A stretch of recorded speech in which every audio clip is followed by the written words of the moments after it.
कैलाश खेर और आप मुझे सुन रहे हैं www.rjmala.com पर। कैलाश जी, सबसे पहले welcome to the show. Thank you very much. Kailash ji, जानना चाहेंगे आपके बचपन के बारे में। आपके फादर फोक सॉन्ग्स वगैरह गाया करते थे, तो कैसे आपको इंस्पिरेशन मिली उनसे आगे गाना सीख के और उसके बाद बॉलीवुड में कदम रखने के लिए?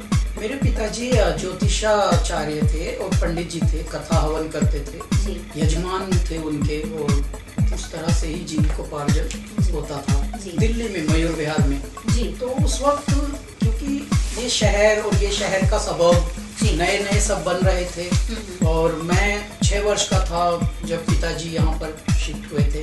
तो उस वक्त हम देखते थे कि सब कुछ इतना नयापन था। बड़े बड़े घरों से बदलकर फ्लैटों में आके रहना, फ्लैटों में रात को और दिन को चौकीदार सीटी बजाता था और नाले की गंध आती थी। तो हम सबको ये सब चीज़ें बड़ी यूनिक लगती थी उस वक्त। और वहाँ से लेकिन हम बेशक फ्लैट्स में आ गए थे, बड़े बड़े घरों को और नीम के दरख्तों को छोड़कर, लेकिन संस्कृति जो है वो कभी पीछा छोड़ती नहीं आपका। और वो संस्कृति ये होती है कि कुछ लोग जो लाइक माइंडेड होते हैं, जो एक वृत्ति एक मन के होते हैं, वो जुड़ जाते हैं। और वो फिर भी वो जो एक उनकी पारंपरिक गोष्ठियाँ होती हैं वो होती थी।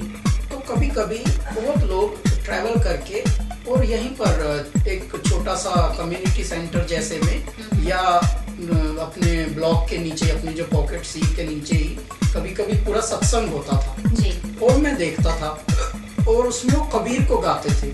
तो शौकिया तौर पर ये सब होता था। तो शौकिया तौर से ही मैं भी गाता था। तो मैं छोटा बालक था, 4-5-6 साल का, तो इस वजह से सब लोग अचंभित होकर देखते थे कि इतना छोटा बालक कैसे इतनी गूढ़ पोएट्री गाता है। तो गाने से ज्यादा वो लोग इस बात पे सरप्राइज हो जाते थे कि मैं गाता था, नदी किनारे वृक्ष धरा था, वृक्ष पे पात नहीं था जी, और उसी वृक्ष को चुगे मिर्गा, मिर्गा के शीश नहीं था जी। तो ये उलटवासी होती थी कबीर की, ये गाते थे हम। तो तब लोग सब कौतूहल से हैरान हो जाते थे कि इतना छोटा बालक इतनी गहरी चीजें कैसे गाता है। तो वहाँ से हमको शायद म्यूजिक का। कैलाश जी, कहते हैं आपकी बॉलीवुड की स्टडी बहुत टफ थी और आप बॉलीवुड आए, सबसे पहले आपने जिंगल्स वगैरह, रेडियो कमर्शियल वगैरह गाने शुरू किए। तो वो जो आपकी स्ट्रगल थी और एक जो आपको पहला जो ब्रेक मिला था एक कोई रेडियो जिंगल गाने का, उसका जो आपको रेन्यूमरेशन मिला था, उससे आपका सर्वाइवल मतलब उस टाइम इतना टफ हो गया था कि आपको पैसा बहुत जरूरी था। इस बात में कितनी सच्चाई है?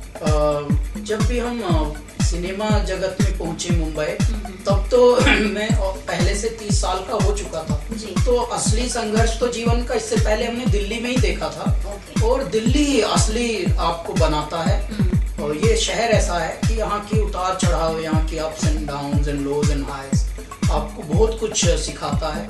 और यदि आप अच्छे संस्कार पोषित होते हैं तो तब आपको सीखने का जो मजा होता है, उससे आप जो भी बनते हैं वो फिर पूरे जीवन पता लगता है। और दिल्ली में था वो संघर्ष मेरा कि मैं क्योंकि यहाँ अपना जिद्दी अंदाज में रहा, अकेला रहा, मैंने घर छोड़ के रहा, तो वो सारा जो जीवन था उसमें थोड़ा सा मैं बना असली।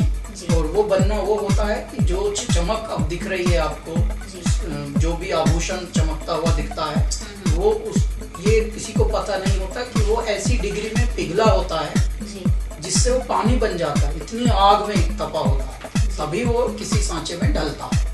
तो ये नेचर है। तो इसलिए संघर्ष सभी के लिए परम आवश्यक है। हाँ, और जो मेरी बिगिनिंग हुई वहाँ पर वो ये हुई कि शुरू में रहने की मुश्किलें रही मुंबई में, लेकिन वो भी 5-6 महीने बाद धीरे धीरे संभल जाती है यदि आप थोड़े से भी गुणवत्ता से परिपूरित हैं, थोड़ी भी आप में टैलेंट और तमीज नाम की 2 चीजें हैं, तो you can make your space और उसके बाद इजी हो जाती है जिंदगी। हाँ, ये है कि मुझे मुंबई में ज्यादा कुछ स्ट्रगल करना कभी पड़ा नहीं है। 5-6 महीने रहने की थोड़ा उठा पटक रही और मैं बीच बीच में वापस आ जाता था, फिर चला जाता था। तो लेकिन काम हमको ऐसा मिला जैसे 30 साल से कोई रुका हुआ बैराज होता है, बांध होता है, और अचानक किसी ने द्वार खोल दिया। उसके बाद जो फ्लो आया तो उसके बाद वो फ्लो कनाल के रूप में बना। और मैं तो कनाल से भी बड़ा रूप उसको मानता हूँ, नदी। जैसे हमारी स्वतंत्र एक नदी है, हमारा जीवन और हमारा टैलेंट। और बस। कैलाश जी, जानना चाहेंगे आपके पहले ब्रेक के बारे में, कोई इंटरेस्टिंग घटना उस दौरान? हाँ, सबसे पहला जो मैंने माइक फेस किया वहाँ पर, वो नक्षत्र डायमंड का एक एड था। राम संपत के लिए गाया था मैंने, लेकिन मुझे किसी एजेंसी द्वारा बुलाया गया था और मुझे बताया कि आप इनवॉइस भेज दीजिए। तो तब मुझे पता नहीं था कि ऐसे सिंगर का इनवॉइस कैसे भेज सकते हैं, क्योंकि इससे पहले मैं एक्सपोर्ट करता था दिल्ली में।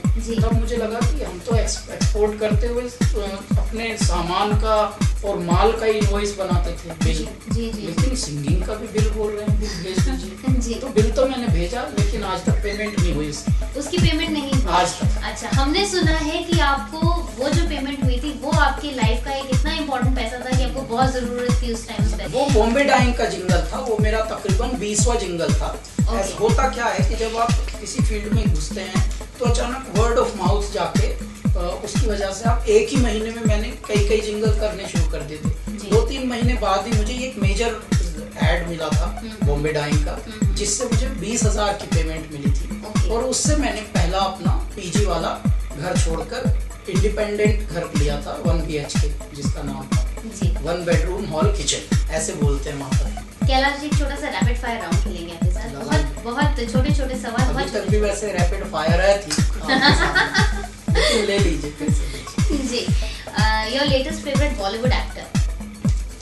Latest Ranbir Kapoor. Your latest favourite Bollywood actress? Kangana Ranaut. वो एक्टर जिन पर आपको लगता है कि आपकी आवाज सबसे ज्यादा सूट करती है? नहीं, वो तो आप एक्टरों से पूछना कि उनकी किसकी तमन्ना है कि हमारे वॉइस पे खुद चिपकना चाहें। हमारी ऐसी तमन्ना नहीं। जी, आपकी फेवरेट म्यूजिक कंपोजर? मेरे फेवरेट म्यूजिक कंपोजर मैं हूँ और AR रहमान है, नरेश परेश हैं, राम संपत है, सलीम सुलेमान है, शंकर महादेवन है। तेरी दीवानी या अल्लाह के बंदे? तेरी दीवानी। आपके टफेस्ट कॉम्पिटिटर कौन है बॉलीवुड में एज अ सिंगर? हमारा कोई कॉम्पिटिटर नहीं, हम ही हैं बस।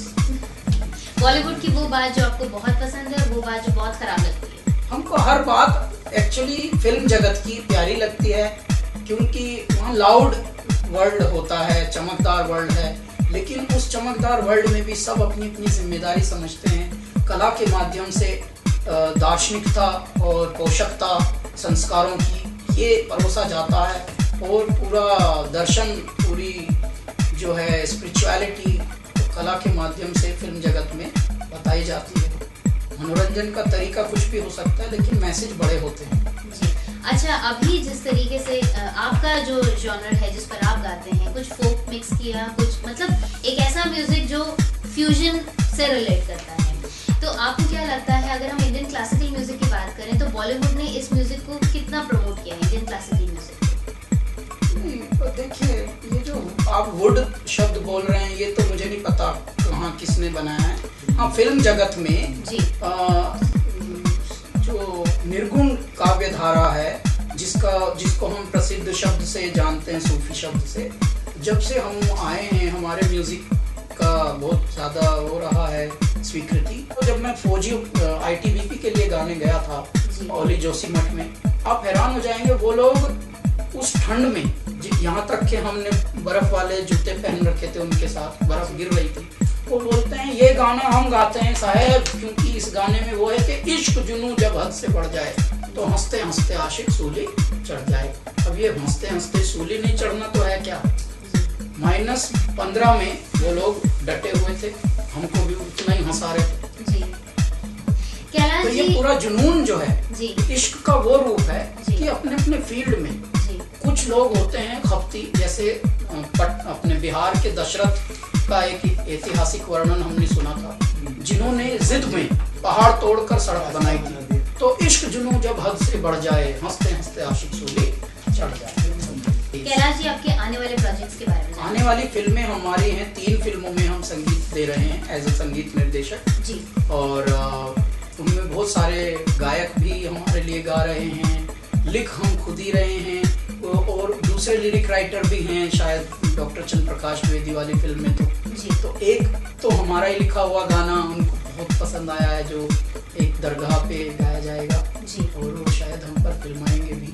जी। लेकिन 2 गाने और भी हैं इसमें, 2 या 3, उनके लिए शायद दूसरे लिरिक राइटर भी आए। और 3 फिल्मों का संगीत कर रहे हैं, बाकी 15-16 फिल्मों में गा रखा है, वो भी सब रिलीज होंगे धीरे धीरे।